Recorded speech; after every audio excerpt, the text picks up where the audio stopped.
pemirsa, salam jumpa. Bagaimana kabar Anda hari ini? Semoga Anda dan keluarga dalam kondisi yang baik-baik saja, tentu dalam kondisi yang sehat ya. Senang sekali kami bisa kembali hadir menyapa Anda dalam program Jogja Sehat, tentu bersama saya Hendri Saputra dan rekan saya Nida dari Fakultas Kedokteran Universitas Islam Indonesia Yogyakarta. Ya, nanti kita berdua akan memandu Anda untuk bagaimana membahas satu obrolan yang penting diketahui, terutama untuk orang tua baru gini ya. Kita mau ngangkat tema apa ini, Nida? Nah, baik rekan Henry dan juga pemirsa di rumah. Kesempatan kali ini kita akan membahas tema yang sangat menarik, yaitu bagaimana pola hidup sehat untuk balita. Nah, untuk narasumbernya sendiri, kali ini sudah hadir di dalam studio ini, Iya. Dr. Dewi, spesial Iya, Dr. Dewi Sitoresmi Ayuning Tias, spesialis anak, dosen Fakultas Kedokteran Universitas Islam Indonesia Yogyakarta. Apa kabar, Dok? Alhamdulillah baik. Ya, Assalamualaikum Mas Hendri, ya, Mbak Nida. Terima kasih sudah hadir di studio kami dan memberikan bagaimana ilmu nih dari dunia kedokteran seputar bagaimana pola asuh atau pola hidup sehat pada balita yang tentu saja banyak permasalahan yang dihadapi dari pasien-pasien yang datang ke dokter. Nanti kita akan bahas seperti apa yang dikeluhkan pada balita. Nah, sebelum kita lebih jauh membahas mengenai pola hidup sehat pada balita ini kan bawah 5 tahun ya.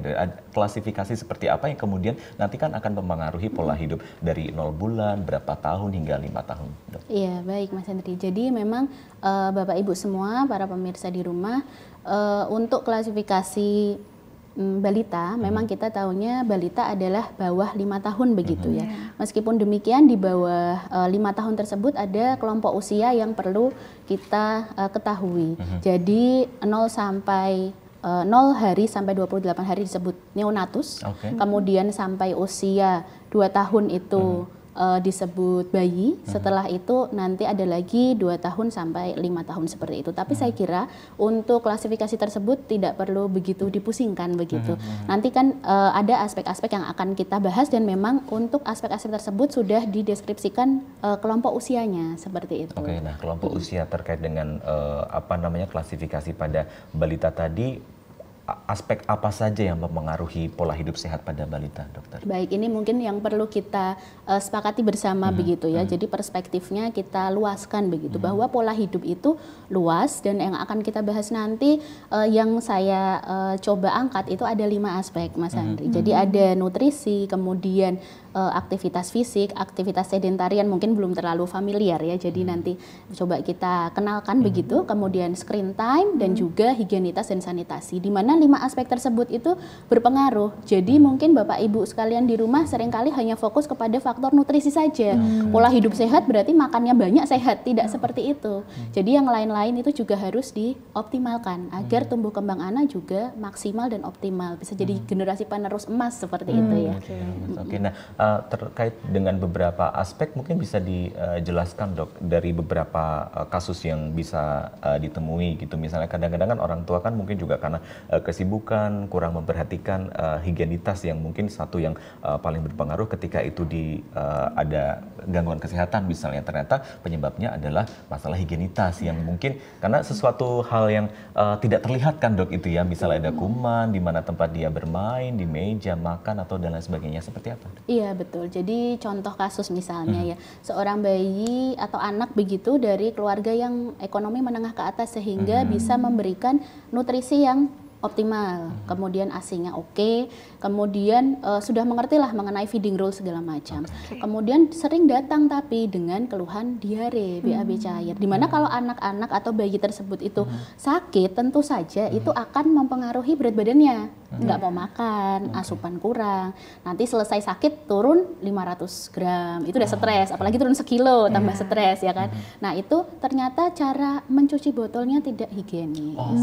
Kemudian hal yang sangat sederhana seperti cuci tangan. Nah itu juga sering dikesampingkan, cuci tangan sebelum dan sesudah mengolah makanan, cuci tangan sebelum dan sesudah menyuapi. Itu kan sering lupakan, Diabaikan, betul. Apalagi itu dari sisi orang tua ya. Kalau dari sisi bayinya misalnya, dia pada saat suka makan, suka memasukkan, sebenarnya bukan makan ya, itu adalah respon memasukkan tangan kan sih diemut-emut begitu ya.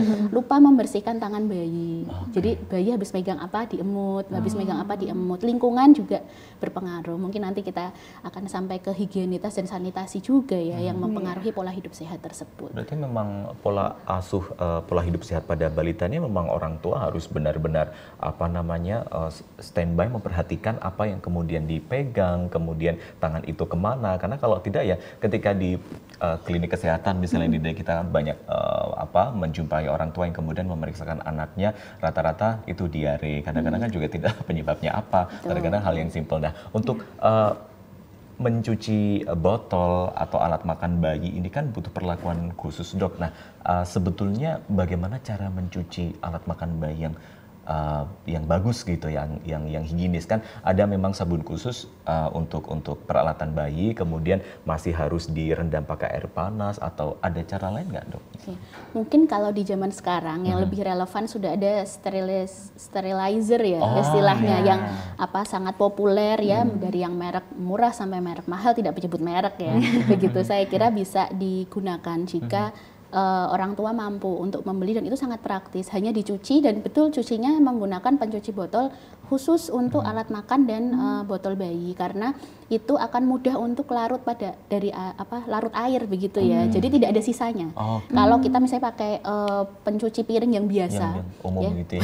yang umum itu mungkin banyak sisanya, sehingga nanti takutnya ada yang terkonsumsi oleh bayi atau anak. Setelah dicuci bersih dengan sabun cuci yang khusus tadi, kemudian langsung dimasukkan ke alat steril, kemudian ya digunakan sesuai caranya. Itu saya kira paling gampang. Sekarang sudah tidak begitu relevan untuk merebus seperti itu, kan zaman kita dulu mungkin Mas Hendri ya. Iya.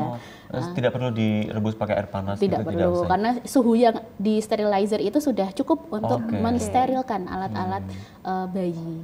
Begitu. Karena juga mungkin kalau direbus dalam suhu tertentu yang panas apalagi mendidih juga, plastik yang biasa menjadi bahan itu juga berpengaruh ya. Betul, zaman dulu kan belum ada alternatif daripada tidak. Jadi caranya memang seperti itu, tapi sekarang sudah tidak digunakan lagi.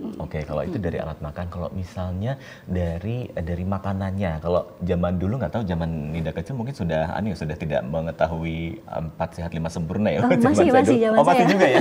Sama ya, seumuran lah ya. 4 sehat 5 sempurna dulu, termasuk ada susu di dalamnya. Nah, sekarang itu kan ilmu kedokteran nutrisi pada bayi itu kan juga semakin berkembang ya, Nida dan juga dokter. Sekarang yang disarankan itu untuk menu sehat bagi anak itu yang seperti apa?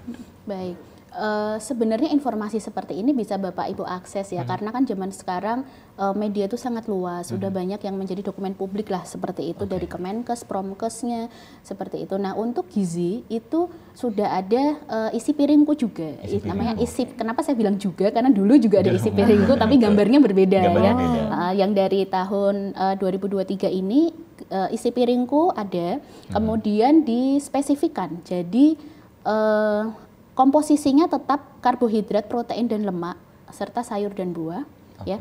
Kemudian gambarnya itu nanti ada misalnya karbohidrat, nasi berapa sendok. Mungkin seperti yang terlihat pada layar ya Bapak Ibu, jadi bisa terlihat secara spesifik nasinya berapa sendok, kemudian gitu ya, protein, iya. Kemudian ada di situ kalau diperhatikan ada santan, ada minyak, itu komponen lemak jangan lupa bahwa bayi juga butuh lemak.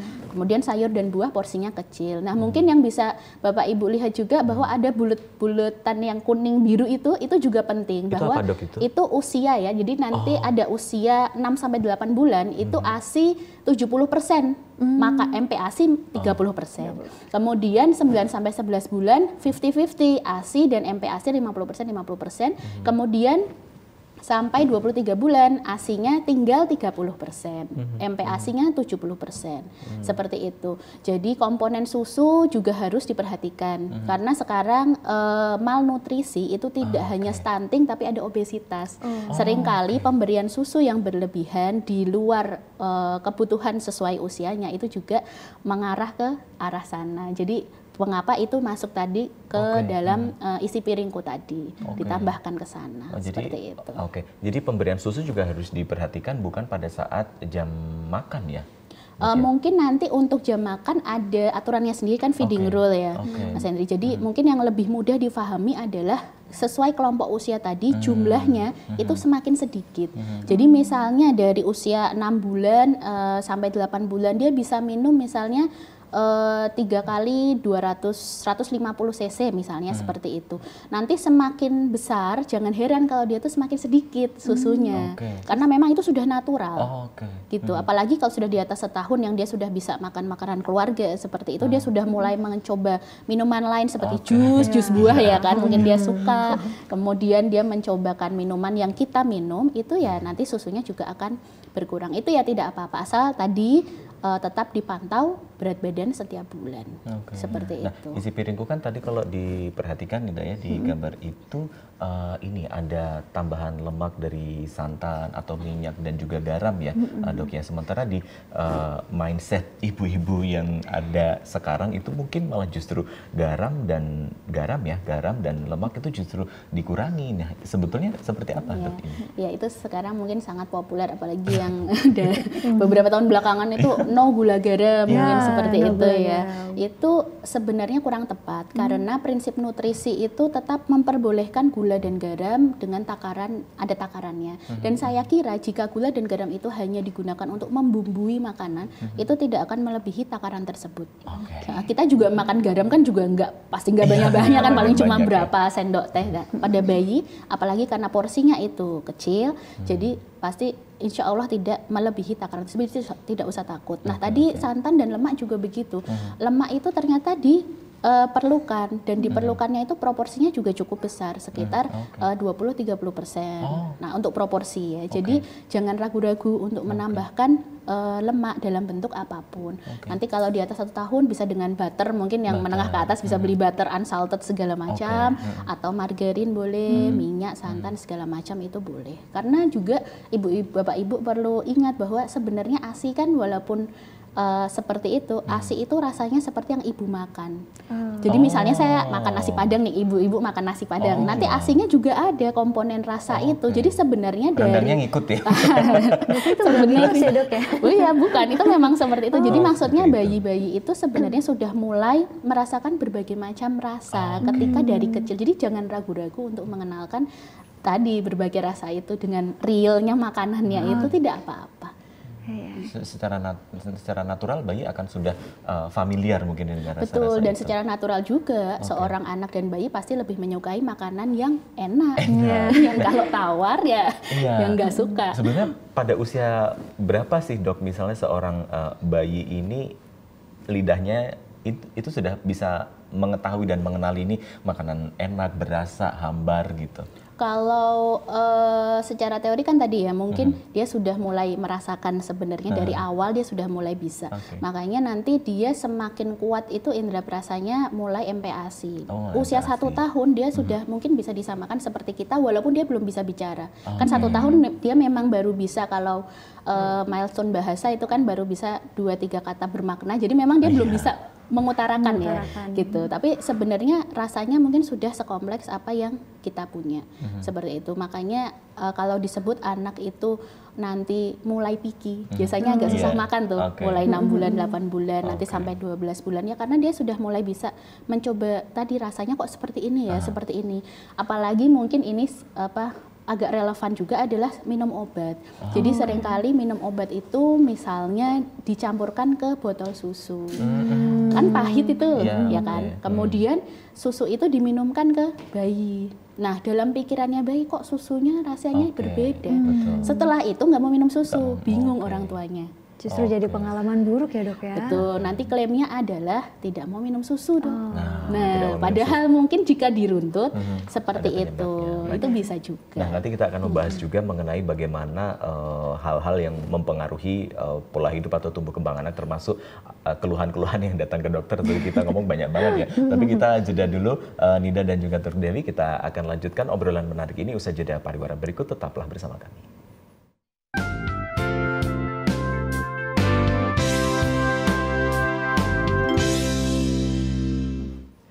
Ya, terima kasih masih bersama kami di program Jogja Sehat, masih bersama dengan Dr. Dewi mengenai pola hidup sehat pada balita. Nah, tadi terakhir sebelum break kita ngobrol mengenai bayi atau balita yang nggak mau makan. Nah, ini tentu saja menjadi tantangan tersendiri bagi orang tua zaman sekarang. Seperti apa, Dok, ini?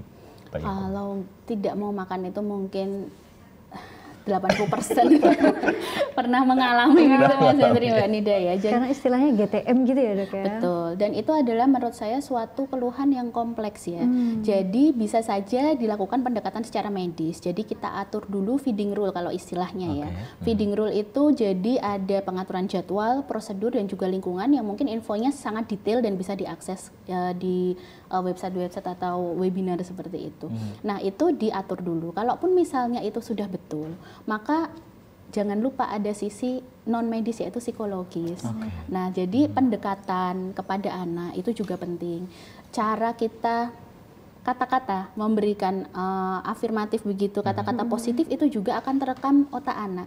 Jadi berbeda misalnya ini makanan sudah sesuai feeding rule, maksudnya komposisinya udah oke nih, cara masak segala macam. Kemudian kita kasih ini makan, kemudian ditinggal.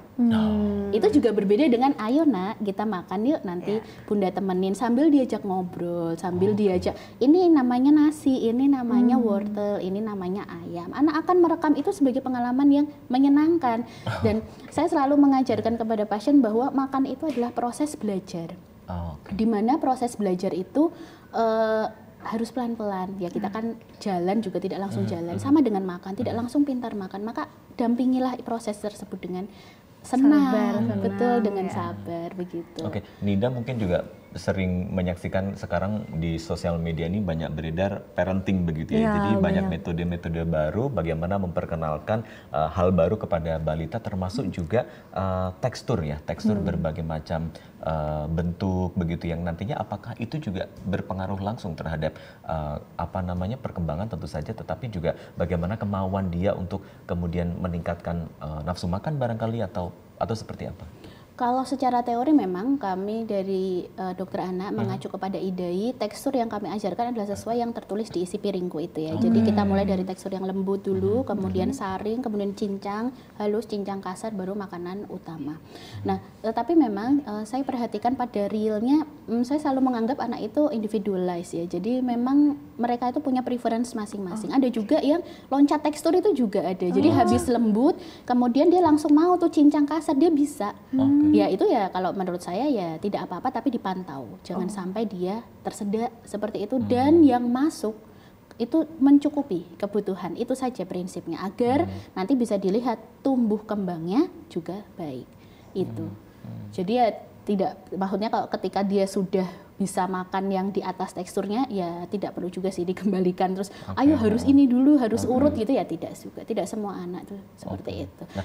Nah, lalu bayi itu apakah mereka juga kan ketika tadi dokter di awal sempat menyinggung bagaimana membuat porsi makan ya berapa gram misalnya setiap waktu makan kepada balita. Nah, apakah bagi mereka yang mungkin agak-agak repot dengan harus menimbang dulu sampai sejauh mana ketika bayi itu cukup makan gitu? Apakah dia juga bayi itu kadang-kadang kan udah mulai geleng kepala? Apakah itu sudah cukup atau kita terus push sehingga di piring yang kita kira itu sudah cukup tetap dilanjutkan atau tidak sebetulnya? Baik, itu termasuk ke dalam feeding rule yang mungkin tadi bisa dibaca ya. Jadi itu termasuk begini, singkatnya adalah jika kita mau memulai proses makan, kemudian anak betul-betul tidak mau makan, kita berhenti. Coba 15 menit berhenti.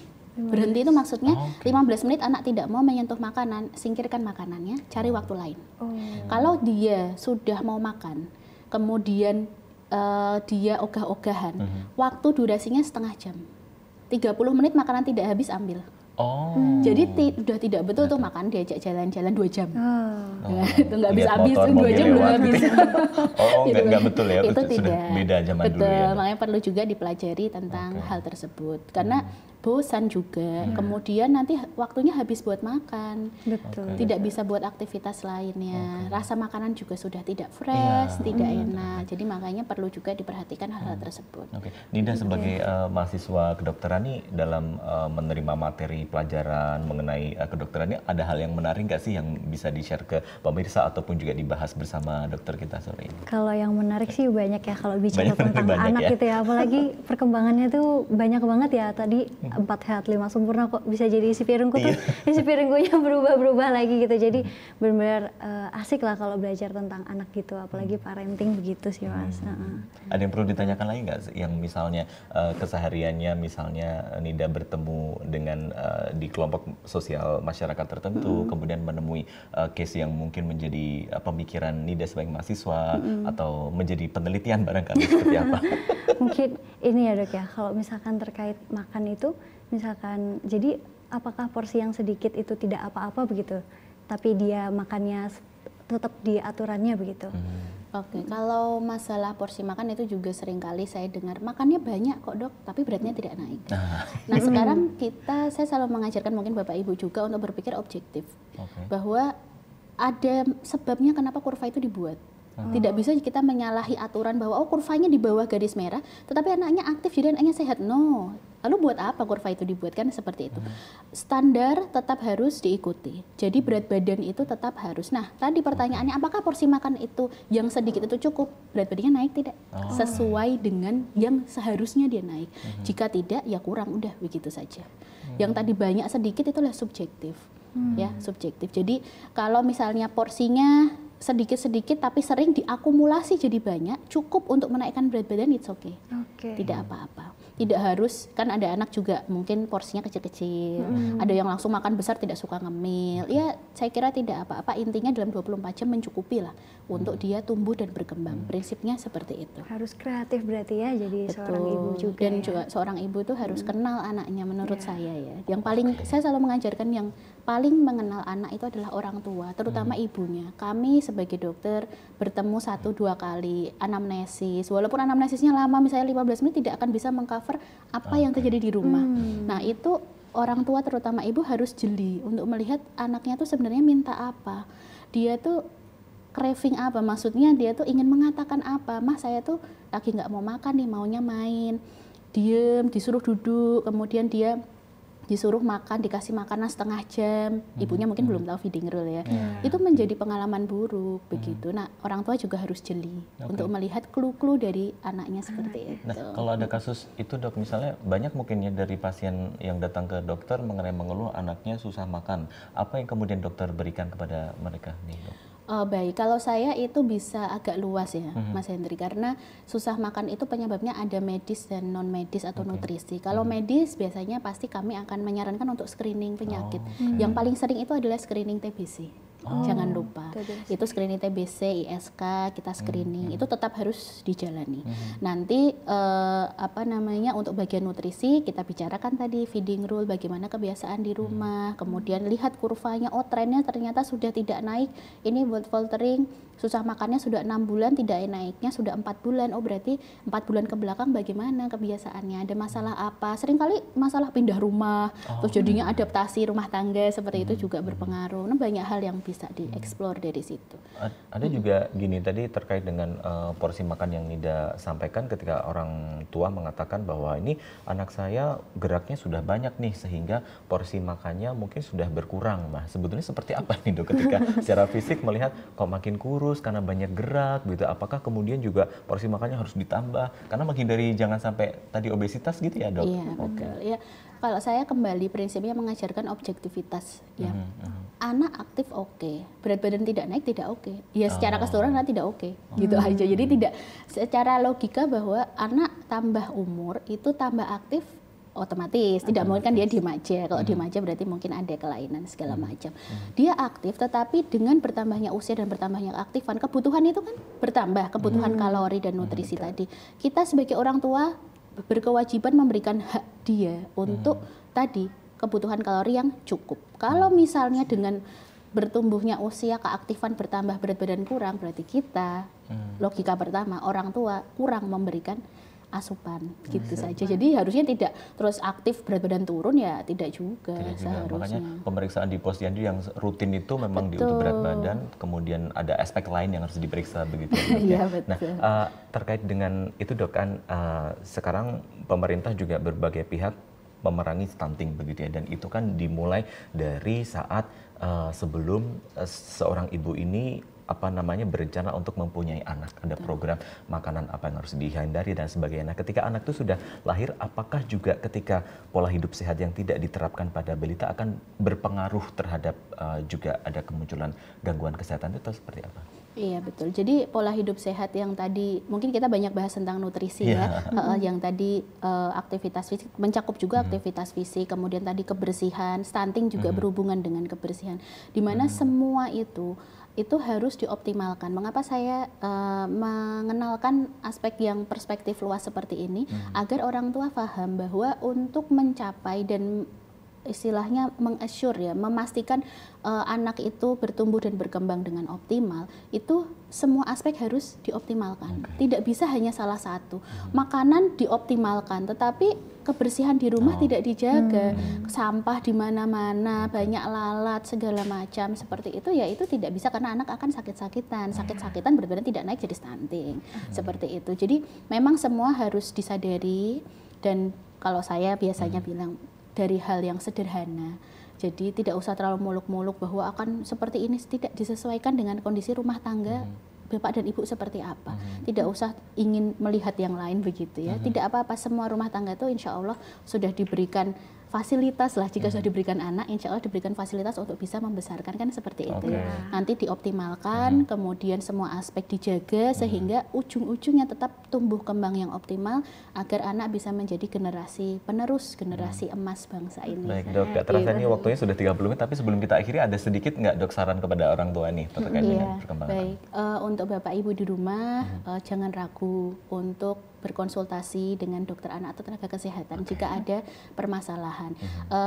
Kami dan saya ya terutama paham bahwa masalah itu kan banyak. Dalam membesarkan anak itu ada banyak aspek tadi, yang pola hidup sehat itu ada banyak sekali, dan itu mungkin bagi Bapak Ibu semua ada hal yang asing. Makanya tidak bosan-bosan kami itu untuk mengenalkannya. Datanglah ke kami, banyak sharing, kita periksa anak kita semua, itu kan anak kita semua ya. Kemudian kita jaga bersama agar mereka mendapat haknya, hidup sehat, kemudian menjadi generasi yang produktif di kemudian hari. Gitu, terima kasih sekali Dr. R.R. Dewi Sitorusmi Ayunitas SPA, dosen Fakultas Kedokteran UI sudah bergabung bersama kami. Dan obrolan tadi sekaligus mengakhiri kebersamaan kita di Jogja Sehat edisi hari ini. Mewakili teman-teman yang bertugas, saya Hendri Saputra dan Nida. sampai jumpa.